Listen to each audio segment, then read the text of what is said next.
Hey, this is Vu, and today I'm going to be talking about how to carry your team in matchmake. And this is something that a lot of people have problems with because I often see people say, I top frag every game or I'm near the top of the scoreboard, but my team won't win and I'm not ranking up the way I feel I should. And there are a few reasons for this, and we'll go over each of them. Now, the first one is going to be that a lot of people do play this extremely passive style where they're not actually impacting rounds. If you can imagine that you're on the terrorist side here and you simply sit mid waiting for rotates the whole round, and then eventually someone does rotate over to rotate and you get a frag there, or possibly your whole team dies and then you come out and get a kill, you have not actually made a major difference in the round, because a kill when you're later on in the round when that guy's rotating actually doesn't really win you very many rounds. The kills that actually win you rounds in a game of Counter-Strike, especially on the terrorist side,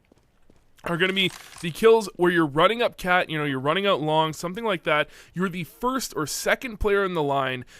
The entry frags, those are what really matter, because when you're playing a spot like this behind the box, you're basically saying, if my team is capable of taking up the cat or wherever they're going, or long, wherever, I will get a kill.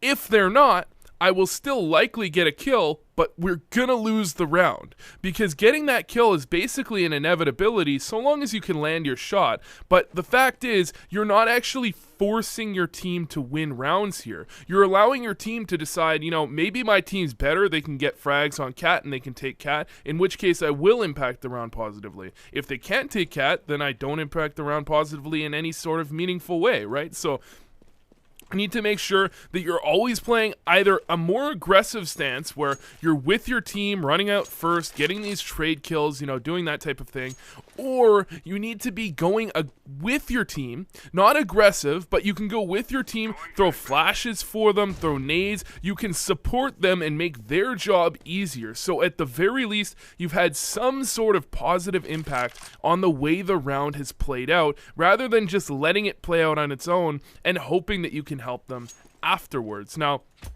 this also does play into one other thing, which is going to be lurking, where what I was saying at Xbox here is a style of lurking, although there are other situations where you might be in that scenario, and too many people do try that style of lurking. I'll tell you the one way you can lurk if you're playing in matchmake is going to be, for example, you're working picks on Dust 2 here.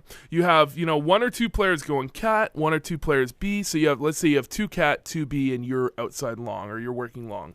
What you can do is you're going for picks at long, you're trying to get something done. But let's say your team gets a pick on B, and your team starts to hit into B, and the cat guys fall back and hit out mid. This is where you lurk. You should never go into a round and say, I'm going to lurk, because that's where you start baiting your team. That's where you start having, like I said, rounds where you don't have a positive impact on the round. What you want to do is, in a situation like I just explained, your team doesn't need your help. They're already on their way to a bomb site, and you're going to be late there anyways. That's where you start to lurk. That's where maybe you can come up cat and you can drop CT behind them as they're trying to retake B, or maybe if your team runs 4 up cat and they've got full control of cat, instead of heading out long, you can lurk top mid, cover their back, or you could even lurk out long, that type of thing.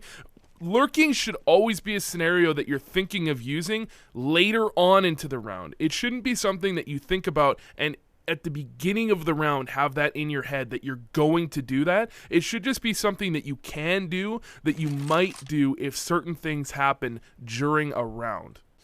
Now, the final thing I want to mention is actually what you bring to your team, because I see this a lot as well. Someone will say, I'm not fragging as well as my teammates. I don't deserve to be in this rank. Well, you need to be thinking about what you bring to your team, because if you're not bringing frags, you're obviously bringing something else. You're doing something for your team that's allowing your team to win rounds, where someone else in your rank might not allow them to win those rounds, even if they frag better than you. And the answer is usually going to be either you're throwing some nice flashes, some nice smokes, or maybe you're even motivating your team so your team is doing better than they would without you, or you could potentially be that first man in, the guy that the rest of your team, they kind of bait you a little bit, and you're there, you're trying to get a couple kills, because an entry frag can be so massive to open up a round, but if you do die, you still have a teammate there to trade, right? So maybe you're entry fragging, you're the very first guy in line, and you're not always getting kills. So sometimes you're near the middle of the scoreboard,